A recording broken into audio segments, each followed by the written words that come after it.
ऐसे तो सब लोगों के लिए देखिए हम लोग आए थे दिल्ली से जमीयत उलमा हिंद की तरफ से और हमारे सदर मौलाना अरशद मदनी साहब ने हमें भेजा था। कल ही हम लोग आने वाले थे लेकिन कल परमिशन नहीं मिली, बोला कि आज यहाँ कोई एंट्री नहीं हो सकती है, कर्फ्यू में ढील नहीं थी। आज हम लोग आए थे हालात को जानने के लिए, हालांकि वहाँ भी पता लगा था कि असल सिचुएशन क्या है।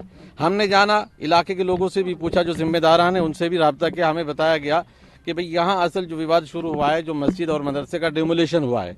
हमने पूछा क्या इसका कोई कोर्ट का ऑर्डर था, तो बताया गया हमें कि कोर्ट का ऑर्डर डेमोलेशन का नहीं था। कोर्ट में 14 तारीख दी गई थी, 14 तारीख में सुनवाई होती, उसके बाद क्या डिसीजन आता।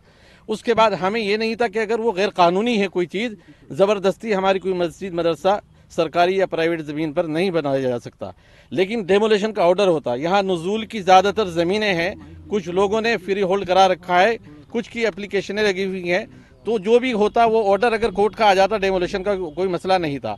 हम लोग आए थे अमन अमान की अपील करने के लिए कि यहाँ हमें रहना है, चाहे प्रशासन हो या हमारे दूसरी कम्युनिटी के लोग हो, हमें मिलजुल के रहना है।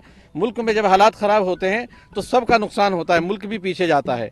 इसके साथ साथ हमने प्रशासन से ये अपील की है कि जो लोगों में एक खौफ का माहौल पैदा हो गया है, लोग पलायन कर रहे हैं, कई हज़ार लोग जा चुके हैं, तो किसी ऐसे आदमी पर जो किसी तरह के इसमें मुलविस न हो, उसके खिलाफ कार्रवाई न की जाए।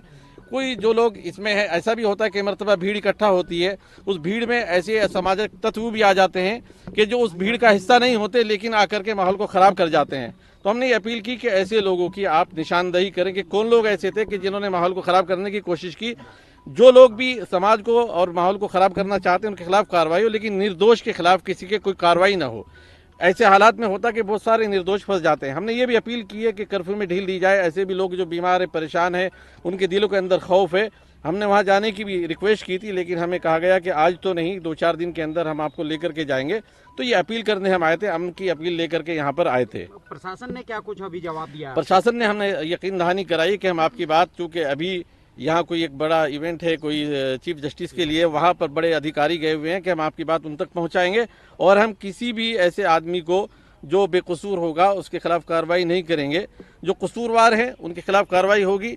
और जो अमन अमान की अपील में हमें आपकी ज़रूरत है और आपको हमारी ज़रूरत है, एक दूसरे को ज़रूरत है, जब ज़रूरत होगी हम आपको बुलाएंगे। अभी हम रिलीफ का काम कर रहे हैं, हम रिलीफ पहुंचा रहे हैं, लेकिन हमारी रिक्वेस्ट ये है कि जो हज़ारों लोग पलायन कर रहे हैं, इस खौफ के माहौल को ख़त्म किया जाए। तो दंगाइयों को पकड़ने के लिए क्या आप लोग भी आगे आएंगे? आप लोग मदद करेंगे? ये काम तो प्रशासन का होता है, चूंकि आवाम का नहीं होता। ये काम आइडेंटिफाई करना ये पुलिस प्रशासन का काम होता है, आवाम का काम नहीं होता। इस काम के लिए हुकूमत ने सारे महकमे और डिपार्टमेंट बना रखे हैं कि कौन दंगाइयों के साथ क्या सलूक करेगा, वो इसकी इन्वेस्टिगेशन करेंगे। जो इन्वेस्टिगेशन में दंगाई पाया जाएगा उसके खिलाफ कार्रवाई प्रशासन करेगा।